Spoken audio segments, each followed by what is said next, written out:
Corporal Clegg. There's Corporal Clegg from Pink Floyd. That's early Pink Floyd. And we've got the man who produced that track. And engineered. Engineered, okay. Yeah. Norman Smith produced. All right. Beautiful. Engineered that track. Ken Scott is here. And Ken, welcome to That Channel. Great to have you here. It's great to be here. And I can't believe it because you've been involved in so many great recordings over the years. And we played one already. We played Glass Onion by the Beatles earlier. And that was another one that you were involved with. I sure was.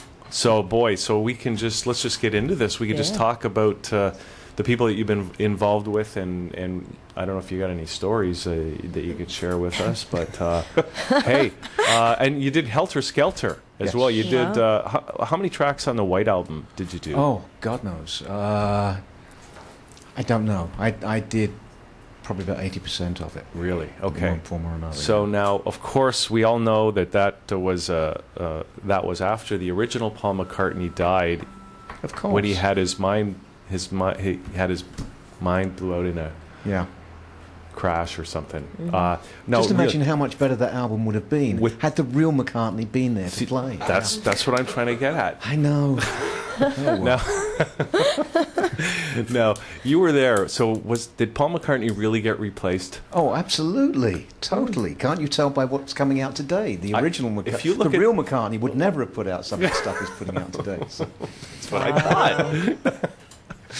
No, I used to walk down Abbey Road every day and see that Volkswagen car there with the number plate. What is it? UR 28F. 28F, something like that. Yeah, and it was there every single day, and it just. You mean that was they didn't said let's have a license plate with 28F? No, they didn't think of that. They didn't. Okay, now, but wait, because Paul McCartney's got the opposite leg put forward than the other three. No way. I'd never noticed that. You didn't? No. And there's a few other things too. I'm sure. I tell you, there was a track that I did with Bowie called Beauty Brothers, which it was the last track for the album. David came in one day, and he said, "We've got to do one more track." Okay, he said, it won't mean a thing to you. I said, okay. He said, I wrote it specifically for the American market because the lyrics are rubbish, but they're going to read so many different things into them. Mm-hmm. Exactly like the McCartney thing and all of that. It's just... Oh, so it was a mark... Well, it's just, he knew the American market well enough that they'd read all of these things. Okay. And so did the Beatles, were they talking about that? Like, did they, did they say, let's do this and it'll be good for record sales? Like, absolutely not. That was completely made up. The whole thing was brought about by the American market trying to read things into things that aren't there. That weren't there. Okay. All right. Thank you for telling us that live on air. It's like Ringo never playing drums on any of the tracks. It's really? He actually played the drums? Yeah, surprisingly enough. Because I remember seeing an interview where he was going in maybe for the maybe it was for Sgt. Pepper, and he was just arriving, and there was a big throng of reporters, and they said, "What are you going to be doing when you go in there?" He says, "Well, if I'm in luck, it'll be tea time." Yeah. Right. How do you feel about music now? Because you worked with such solid, incredible artists, and the music from, their time, we're still listening to now. Even younger generation knows of them through whatever form or shape. How do you feel about the transition of music and where it is now? Until the demise of the majors, it's going to keep on a decline. Once we get rid of those damn huge record companies, then talent will start to win out again. How do we get rid of the huge record companies? It's happening slowly but surely. They're dinosaurs. They had no idea about the internet and what that was going to bring to the game, and they're fighting it with as hard as they can, and it's going to be the death of them. They're never going to understand it. They don't understand music these days. It's all accountants and attorneys that run everything, and they're killing the golden goose at the moment. But Absolutely. it will like the phoenix, it will rise again.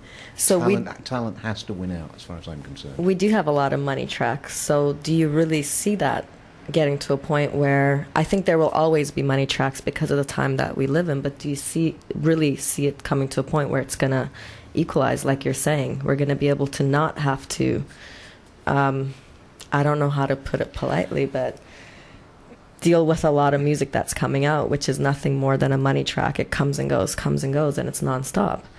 There's always been a certain amount of that, but at the moment, and it's interesting, the conversation that was going on, well, before me, just the way companies look at things. They're very short term now. It's we've got to have a good next quarter. That most companies, record companies especially, don't look long term. They're not signing acts that they'll groom the way they used to. It's Bruce Springsteen wouldn't have ever got signed today because it took him 6 albums to start selling. Right. He would have been dropped after the first one if they'd ever signed him.